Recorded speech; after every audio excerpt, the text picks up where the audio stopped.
Saya Sulastri Galumbang Panahatan Tambunan, Escape Nurse MCAT, selaku dosen pengampu mata kuliah Praktikum Kebutuhan Dasar Manusia dengan bobot SKS 4 bagi mahasiswa Prodi Sarjana Terapan Keperawatan Poltekkes Kemenkes Medan. Adapun penjelasan RPS Praktikum Kebutuhan Dasar Manusia sebagai berikut. CPL 1 menyangkut sikap, yaitu menunjukkan sikap profesional etis dalam mengutamakan keselamatan pasien dalam praktik keperawatan. CPL 2 yaitu pengetahuan, menguasai konsep ilmu keperawatan dasar, serta prinsip evidence-based nursing sebagai dasar pemberian asuhan keperawatan. CPL 3 mengenai keterampilan umum, yaitu mampu berpikir kritis, berkomunikasi efektif, bekerja sama dalam tim, dan CPL 4 yaitu keterampilan khusus, mampu melaksanakan asuhan keperawatan dasar secara aman, efektif, dan sesuai dengan standar operasional prosedur. Nah, untuk penjelasan dari CPMK, yaitu ada 5. CPMK 1 menganalisis konsep kebutuhan dasar manusia, pencegahan infeksi sesuai dengan CPL 2 dan CPL 4. CPMK 2 yaitu melaksanakan pemeriksaan fisik dasar, pengukuran tanda-tanda vital, penggunaan alat kesehatan, serta prosedur keperawatan dasar sesuai dengan standar operasional prosedur dengan memperhatikan prinsip patient safety sesuai dengan CPL 3 dan CPL 4. CPMK 3 yaitu melaksanakan tindakan keperawatan dalam pemenuhan kebutuhan dasar manusia, yaitu sesuai dengan CPL 2 dan CPL 4. CPMK 4 yaitu memperhatikan atau memberikan edukasi kesehatan, komunikasi terapeutik, serta dukungan psikospiritual kepada pasien dan keluarga, sesuai dengan CPL 1, CPL 3, dan CPL 4. Adapun CPMK 5 yaitu mendemonstrasikan keterampilan klinik dasar secara profesional.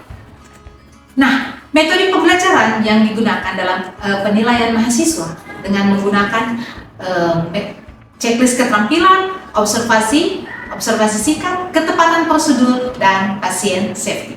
Sedangkan metode pembelajarannya meliputi demonstrasi, diskusi interaktif, redemonstrasi, dan praktikum mandiri. Referensi yang digunakan yaitu Fundamental of Nursing tahun 2021 oleh Potter dan kawan-kawan. Kedua, Clinical Nursing Skill and Techniques by Perry tahun 2022. Yang ketiga, Textbook Medical Surgical Nursing Brunner and Suder tahun 2022. Yang keempat, Standard Operational Procedure Tindakan Keperawatan di Fasilitas Pelayanan Kesehatan tahun 2023 oleh Kementerian Kesehatan RI. Berikut adalah cuplikan dari video pembelajaran dan praktikum saya. Selamat menyaksikan. Selamat pagi semuanya. Pagi, Bu. Ya, apa kabar hari ini? Baik, Bu. Oke, baik. Sesuai dengan jadwal, Ibu akan masuk di pertemuan 3 hari ini mengenai topik kita tentang keseimbangan cairan dan elektrolit. Ibu lihat ini sudah Ibu share bahannya semalam ya sama kalian. Sudah belajar? Sudah, Bu. Ya, oke. Baik. Untuk pertemuan kita ketiga kita hari ini, karena Ibu sudah share bahannya, kemudian Ibu sudah memberikan materi yang harus kalian pelajari terkait dengan materi kita hari ini, keseimbangan cairan dan elektrolit. Ibu ingin nanya dulu, dari apa yang sudah kalian baca ataupun yang sudah kalian cari ya dari referensi yang sudah diberikan. Ada yang mau jadi volunteer untuk memberikan tentang apa yang sudah dibacanya, tentang apa sih itu keseimbangan cairan dan elektrolit? Saya, Ibu. Ya, oke. Silakan Friska. Baik, Ibu. Jadi dari yang saya baca semalam terkait apa sih itu keseimbangan cairan dan elektrolit, itu di mana kita kehilangan cairan dari dalam tubuh kita yang disebabkan karena terjadinya diare atau muntah-muntah, dan terjadi juga dehidrasi di dalam tubuh kita, Ibu. Oke, kita beri aplaus. Very good ya, bagus sekali ya. Terima kasih Friska. Baik, untuk tema topik kita pada hari ini, kita akan masuk ke tentang tujuan pembelajarannya. Tujuan pembelajaran ada 4 yang akan dicapai dalam pembelajaran kita kali ini. Yang pertama adalah tadi kita akan mengetahui tentang mekanisme keseimbangan cairan dan elektrolit. Yang kedua adalah kita akan perhitungan tadi seperti yang sudah dijelaskan oleh Friska bahwa akan ada ketidakseimbangannya, ada karena muntah-muntah, ada karena dia kehilangan cairan karena dehidrasi, sehingga kita butuh untuk merumuskan ya kan berapa cairan yang harus kita ganti. Yang ketiga adalah kita akan menganalisis kasus-kasus apa saja yang terkait dengan gangguan keseimbangan cairan dan elektrolit. Dan yang terakhir adalah kita akan mendemonstrasikan larutan pengganti cairan dan elektrolit yang sederhana. Oke. Dari 4 capaian ini ya, saya ingin kita semua menganalisis gambar ini ya. Ini ada 2 gambar. Mana ya gambar ini menunjukkan orang yang sedang mengalami gangguan keseimbangan cairan dan elektrolit. Diare punya standar ya. Diare itu berarti buang air besar, berbentuk, tidak berbentuk ya. Kemudian dia frekuensinya lebih dari 3 kali sehari. Kita perhatikan yang pada gambar yang pertama ya, pasien mengalami diare sehingga dia membutuhkan cairan sebagai pengganti dari yang sudah di luar ya. Nah, pengganti ini bisa lewat oral atau lewat air minum. Bisa pula harus melalui parenteral, yaitu melalui cairan infus. Oke. Baik, kita akan lihat nih ya, bagaimana di dalam tubuh kita itu ada terbagi 2 cairan.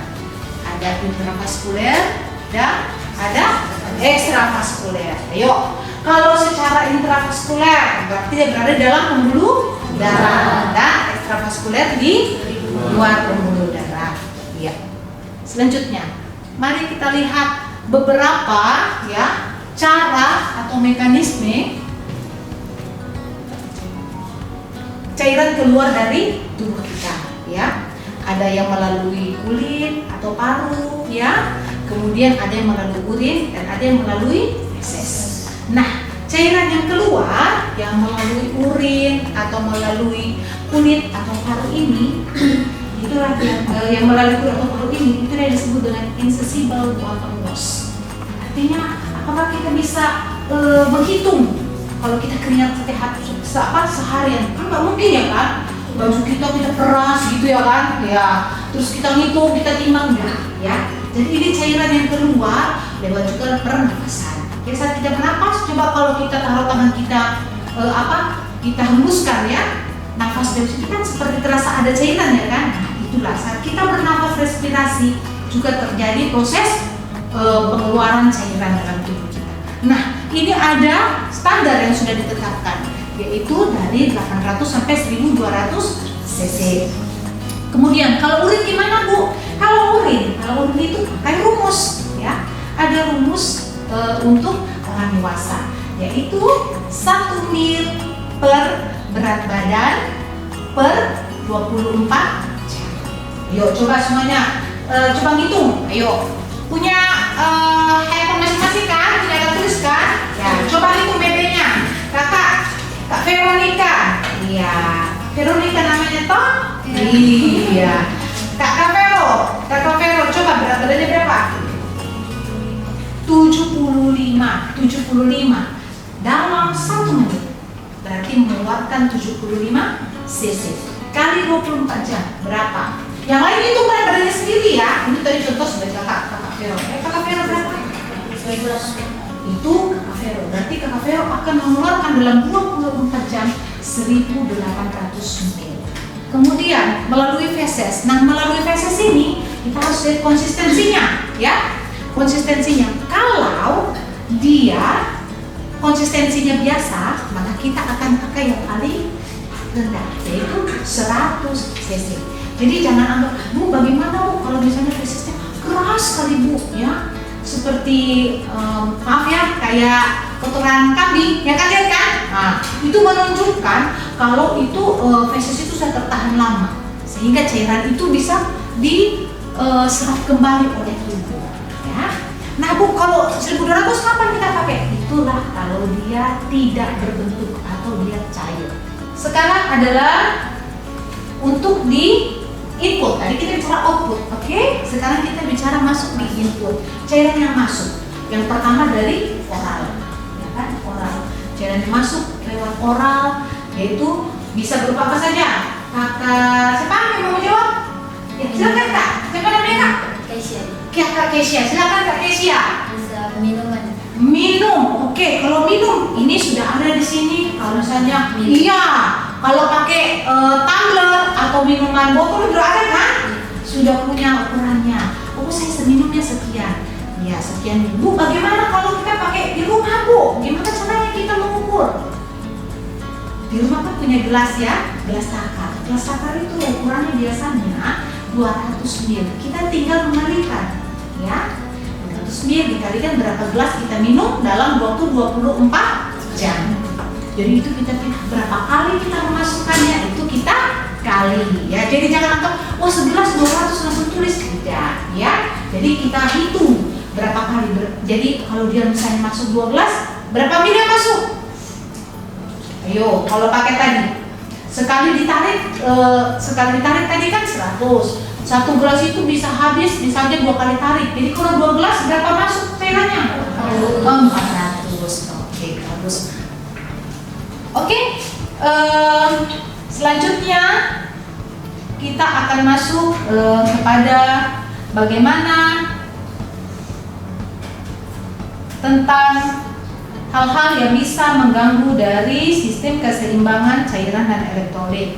Ya, kita lihat di sini ada beberapa penyakit ya yang terjadi akibat adanya kekurangan cairan. Ya, yang pertama kita bisa mengalami apa yang disebut dengan hipovolemia ringan. Ya, apa itu hipovolemia? Ayo angkat tangan. Jadi supaya melatih kalian punya rasa percaya diri, ya. Kalau kita di sini kurang tepat nggak masalah, ya kan? Namanya kita proses belajar. Silakan, ada yang ingin memberikan pendapatnya, apa sih itu hipovolemia? Ayo, jangan malu. Apa itu hipovolemia? Ya, silakan Kak, namanya? Respon. Yes, Kak Rizwan. Silakan Kak Rizwan. Hipovolemia adalah kondisi saat tubuh kita kekurangan cairan. Kekurangan cairan. Terima kasih Kak Rizwan. Kita jempol dulu. Ya, jempol ya. Terima kasih Kak Rizwan ya.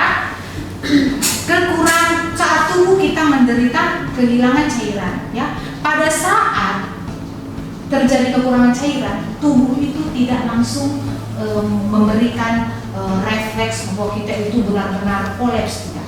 Tapi tubuh akan memberikan sinyal ya melalui mekanisme ginjal yang memberikan respon otak untuk mengirimkan refleks namanya haus. Makanya kalau kita lagi panas begini suara gerah ya, kita akan merasa haus ya kan. Nah, demikian juga saat kita banyak misalnya buang air besar, tiba-tiba kita merasa lemas, haus. Itu apa? Sinyal ya yang dikirimkan dari ginjal ke otak, yaitu dengan mengeluarkan hormon antidiuretik, di mana sinyal akan mengeluarkan hormon itu menahan cairan di ginjal sehingga apa? Di dalam darah cairan itu menjadi berkurang, cairan berkurang sehingga mengirimkan sinyal ke otak, kami butuh tambahan cairan sehingga ya bisa terus memenuhi keseimbangan ya, buffer ya, keseimbangan cairan dan asam basa dalam tubuh. Nah, kita lihat apa yang terjadi kalau terjadi kekurangan cairan.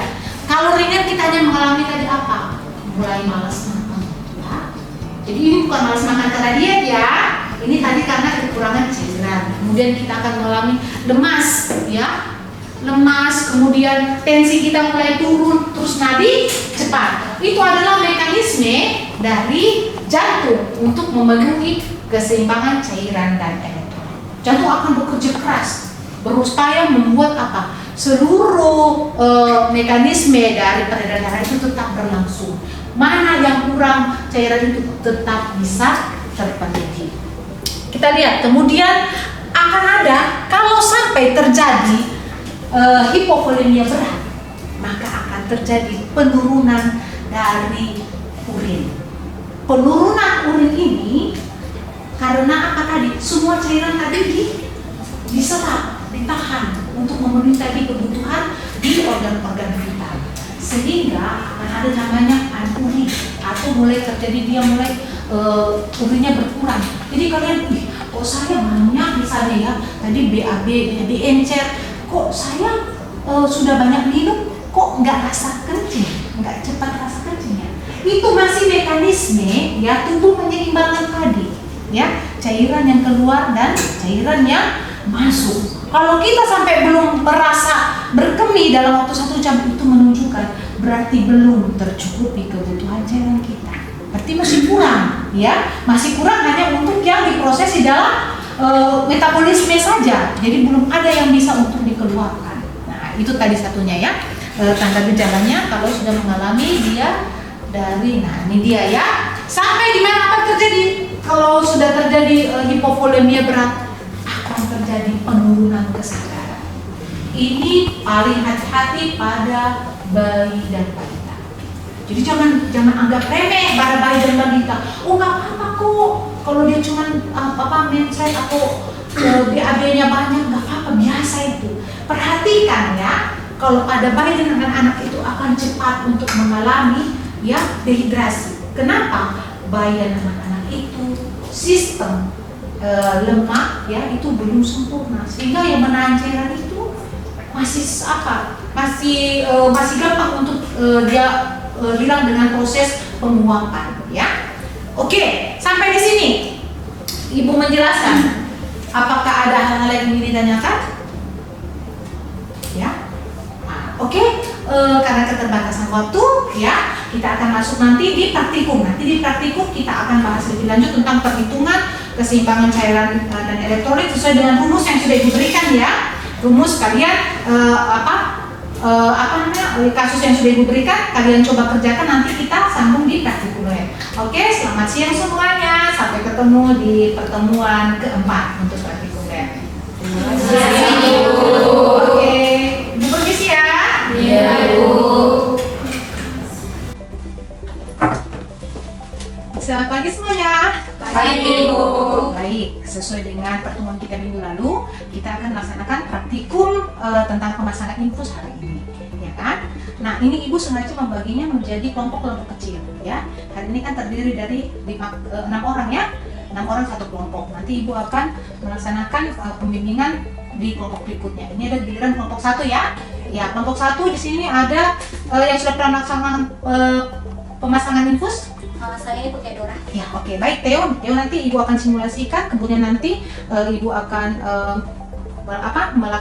Theo akan melaksanakan juga secara di bawah bimbingan Ibu, dan Theo nanti akan membimbing teman-temannya ya, dibantu dengan peranata lab yang ada di ruangan ini. Oke, baik. Sekarang kita akan ketentuan alat dulu ya. Nah, ini kita ada untuk kantong dari pemasangan infus. Ini adalah alat yang akan kita pakai. Ini yang disebut dengan tourniquet ya.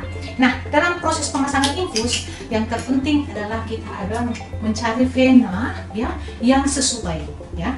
Dalam mencari vena yang sesuai jangan buru-buru ya, jangan buru-buru. Kita harus membendung vena dengan benar-benar penuh, kita raba ya, baru kita lakukan penusukan ya.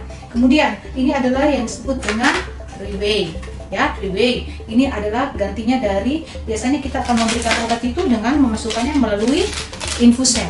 Nah, sekarang kalau ada three-way ya, kenapa three-way 3 ya? Jadi 3 jalur. Satu jalur yang ada tombol yang panjang ini ya, tutup yang panjang ini adalah langsung menghubungkan ke cairan infus, dan yang satu ini ke pembuluh darah ya. Kemudian di sini untuk yang memasukkan obat ya. Nah, kemudian ini ada swab dan ini ada apoket ya. Apoket ya yang sesuai. Nah, apoket ini kan ada bermacam-macam ukurannya ya. Ada bermacam-macam ukurannya. Ayo, ukurannya apa saja? 18, 20, Iya. 22, 24, 26. Oke ya. Semakin besar nomornya, berarti semakin besar atau kecil penampangnya? Semakin besar nomornya semakin besar. Iya, terbalik ya. Iya, terbalik. Oke, semakin besar nomornya, penampangnya atau jarumnya semakin kecil. Oke, baik, untuk tidak membuang waktu, kita akan langsung untuk melaksanakan praktek dan kita ya. Kita akan menggunakan sarung tangan. Yang kita gunakan adalah sarung tangan dengan teknik bersih ya. Oke, sebelumnya kita lakukan tadi teknik cuci tangan dengan 6 langkah ya. Jangan lupa ya. Kemudian kita gunakan APD.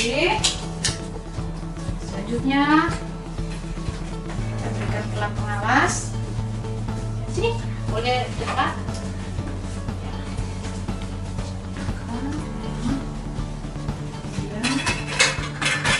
Kita melakukan kepada pasien untuk apa namanya?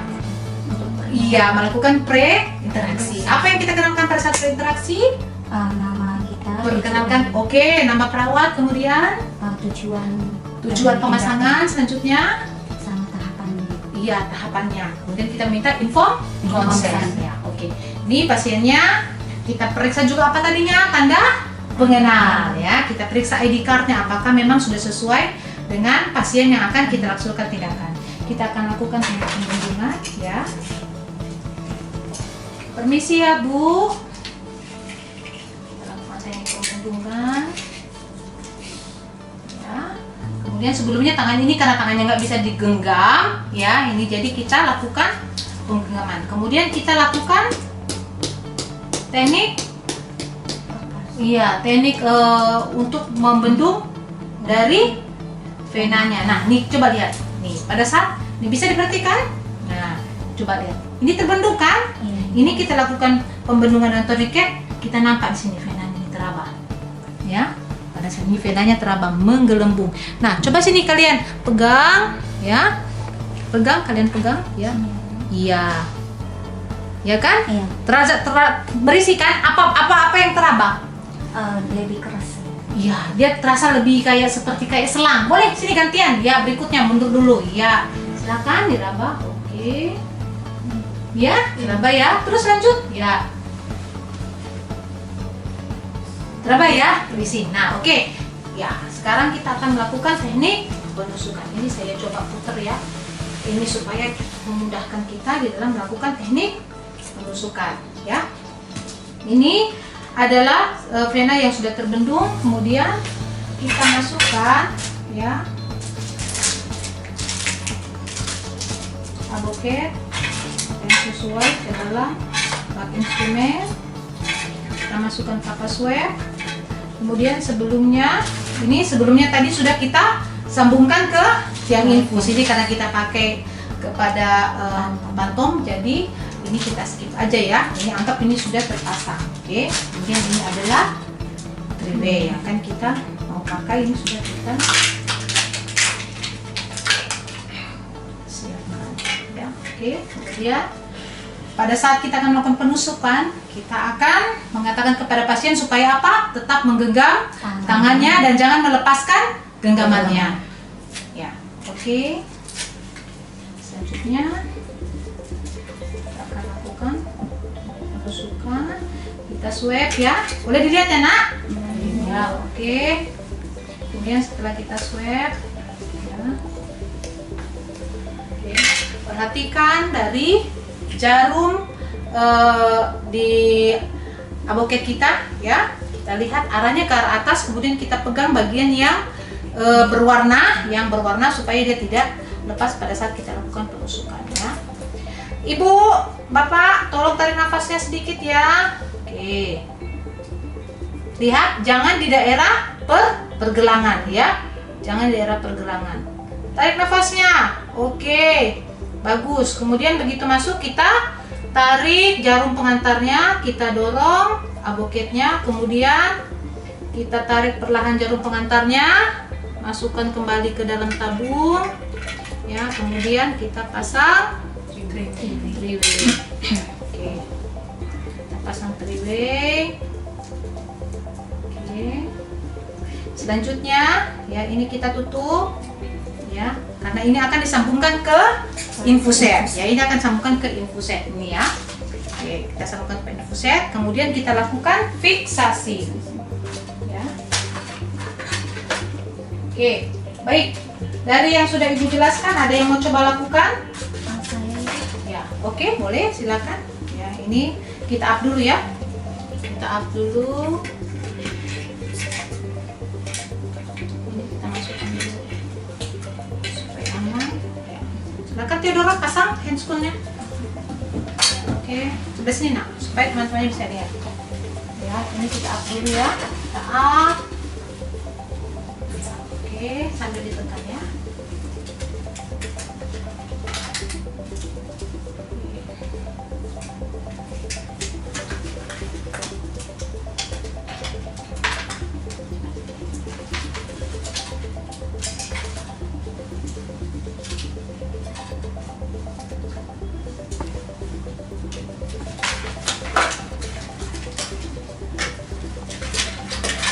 Oke, bisa Theo?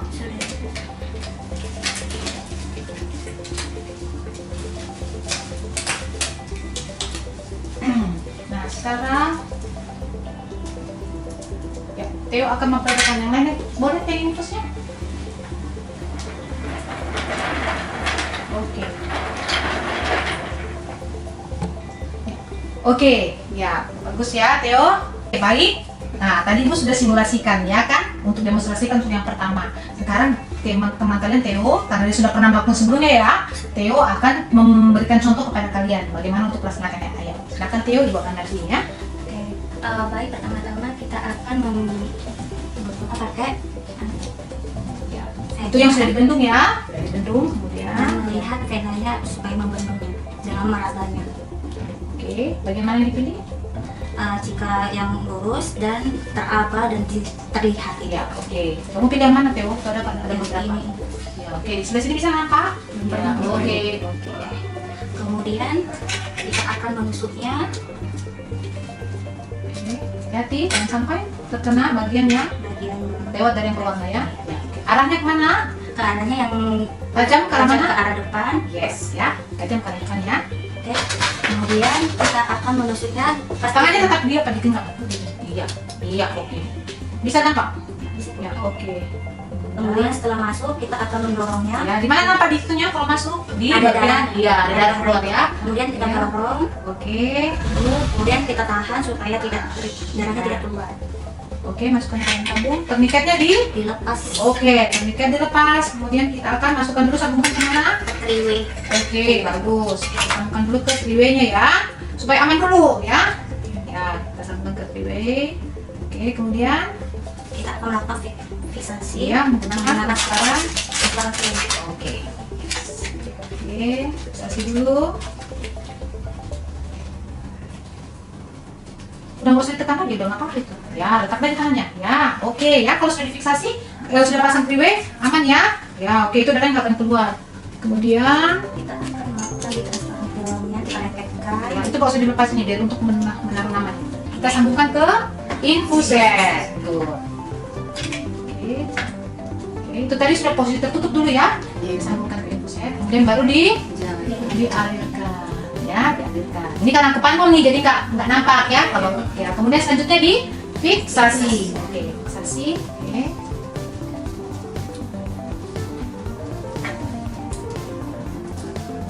Lanjut. Fiksasinya model kupu ya.